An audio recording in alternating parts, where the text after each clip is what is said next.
Il y a un propos de Boudin qui est drôle, il dit « Qu'est-ce que vous voulez, quand on a les plages de Villers et de Villerville, on a tout, c'est pas la peine d'aller ailleurs. » Moi je suis là, je respire l'air marin, comme il dit en peignant, et c'est son bonheur, il va faire ça en fleurs, il va faire ça sur la côte normande.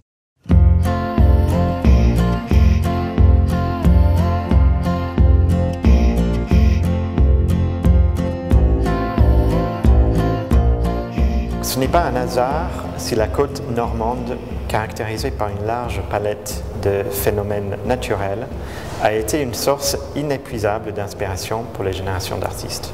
Le génie de la Normandie a suscité chez les peintres qui l'ont habité, ou chez ceux qui l'ont fréquenté, le besoin de dépasser le pittoresque, tout en prenant appui sur la réalité intérieure du motif.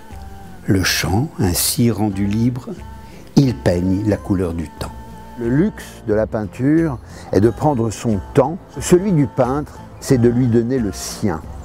Un temps qui n'est que d'ici, inclus dans certaines lumières, repérables et inimitables.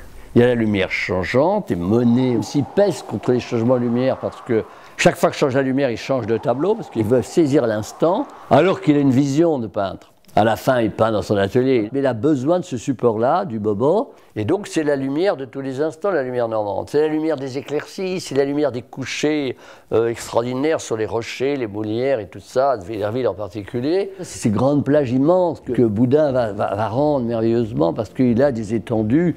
Le littoral unique de la Normandie a de ce fait contribué considérablement à la singularité de l'art qui a été créé dans cette région, un art spontané, gestuel et changeant. Ces artistes se sont ingéniés en Normandie à laisser de côté la part pittoresque et au contraire de travailler sur la chair, le grain, la texture, la lumière. Pas le réalisme, c'est pour Paris. En Normandie, c'est un art qui est beaucoup plus grave, qui va chercher, qui va fouiller l'humide, l'algue, ce qui quelquefois même est hostile dans la nature. Les vagues ces jours-ci vous passent par-dessus la tête. Je ne suis pas fâchée d'avoir vu la mer dans cet état-là. Les barques de Villerville ont été forcées d'aller se remiser en fleurs. Lorsqu'il est en Normandie, Daubigny se laisse prendre par la violence des vagues de l'estuaire de la Seine. Et là, il les saisit, ces vagues qui sont lourdes. Et il est là, engagé physiquement. Jouissance que peut donner le spectacle de la nature. Ce sentiment, je l'éprouvais l'année dernière à Dieppe, en contemplant la mer. Cette petite aquarelle de 1934 de Jeanne Delacroix qui ouvre cette exposition est en fait une clé de lecture sur l'ensemble de l'exposition et même plus largement sur l'histoire du paysagisme au 19e et 20e siècle. Cette année, Deville veut vraiment valoriser des collections extrêmement différentes, la collection Peindre en Normandie et la collection du musée des Franciscaines, pour lier des artistes, donc sur près de 2 siècles d'histoire de l'art, avec des grands noms et voir le lien, l'écho que chaque artiste pouvait avoir les uns avec les autres. Creuset et croisement de tant d'artistes ont échangé à la ferme Saint-Siméon par exemple. Certains venaient pour trouver une opportunité de peindre et d'autres véritablement s'inscrivaient dans cette espèce de profondeur du territoire. Je jouis comme un vrai coq en pâte car je suis ici entourée de tout ce que j'aime.